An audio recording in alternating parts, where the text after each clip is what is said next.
ناظرین، تاریخ گواہ ہے کہ قدرت کے نظام کے ساتھ جب بھی چھیڑخانی کی گئی اس کا انجام اچھا نہیں ہوا۔ چائنا جو آج ایک سپر پاور ہے، اس نے تاریخ میں کتنی بھیانک غلطیاں کی ہیں، اور اسی طرح کی ایک غلطی کیسے کروڑوں لوگوں کی جان لے گئی۔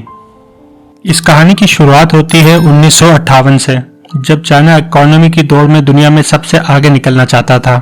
اس کے لیے طرح کے پلانز بنا رہا تھا۔ چائنا کے مشہور لیڈر ماؤ زیڈونگ نے اس بات کا فیصلہ کیا کہ پورے ملک سے چوہے، مچھر، مکھی اور چڑیا کو ختم کر دیا جائے گا۔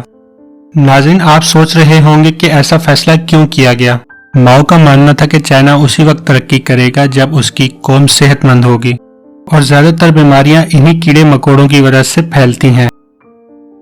مزید ماؤ یہ سمجھتا تھا کہ ان کیڑے مکوڑوں سے ہمیں کوئی فائدہ نہیں ہے۔ ناظرین، اب آپ یہ سوچ رہے ہوں گے کہ بھلا چڑیا سے لوگوں کو کیا خطرہ تھا؟ دراصل میتھمیٹیشینز نے اس بات کا حساب لگایا تھا کہ ایک چڑیا ایک سال میں 5 کلو دانہ کھاتی ہے۔ ملک میں موجود لاکھوں چڑیاں کروڑوں کلو دانہ کھا جاتی ہیں۔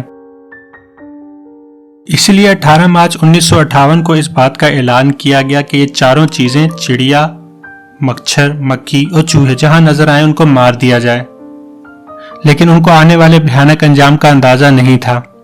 آنے والے انجام سے بے خبر پوری قوم اس مشن پر لگ پڑی۔ چائنا پولیس سے لے کے فوج تک کا استعمال کر رہا تھا۔ اسکول جانے والا بچہ ہو یا 80 سالہ بوڑھا، سب ہی چڑیا، مچھر، مکھی اور چوہے کے پیچھے پڑے ہوئے تھے۔ اس سب میں چڑیا کا شکار کرنا سب سے آسان تھا۔ ڈھونڈ کے چڑیا کے گھونسلے تباہ کیے گئے اور انڈوں کو توڑ دیا گیا۔ ناظرین، ایک دن میں 3 لاکھ چڑیا بھی ماری گئیں۔ اتنا سب ہونے کے بعد بھی گورنمنٹ کو یہ لگ رہا تھا کہ شاید عوام چڑیا مارنے میں سیریس نہیں ہے، اس لیے انہوں نے چڑیا مارنے والوں پر انعام بھی رکھا۔ اور یہی وجہ ہے کہ ایک ہی سال کے اندر پورے چائنا سے چڑیا ختم کر دی گئی۔ عوام اور حکومت اس بات پر بہت خوش تھی، یہاں تک کہ پورے ملک میں اس کا جشن بھی منایا گیا۔ لیکن یہ خوشیاں زیادہ دن چلنے والی نہیں تھیں۔ حکومت اور عوام نے جو گڑھا کھودا تھا وہ خود عنقریب اس میں گرنے والے تھے۔ حکومت کو اس بات کا انتظار تھا کہ زیادہ پیداوار کی وجہ سے کسان اس دفعہ بہت خوش ہوگا۔ کچھ عرصے تک تو لوگوں نے بہت خوشیاں منائیں۔ ماؤ کے حق میں نعرے بھی مارے گئے اور اس کی پاپولیرٹی کا گراف بھی انکریز ہوا۔ لیکن پھر وہ ہوا جس کی کسی کو امید نہیں تھی۔ کسانوں کی فصلوں پر طرح کے کیڑوں نے حملہ کر دیا۔ جہاں امید کی جا رہی تھی کہ فصلیں بہتر ہوں گی، وہاں فصلیں تباہ ہو گئیں۔ میتھمیٹیشینز کو شاید اس بات کا علم نہیں تھا کہ چڑیا دانے کے ساتھ ساتھ بے تحاشا کیڑے مکوڑے بھی کھاتی ہے، جو یقیناً فصل کی پیداوار کے لیے بے حد ضروری ہے۔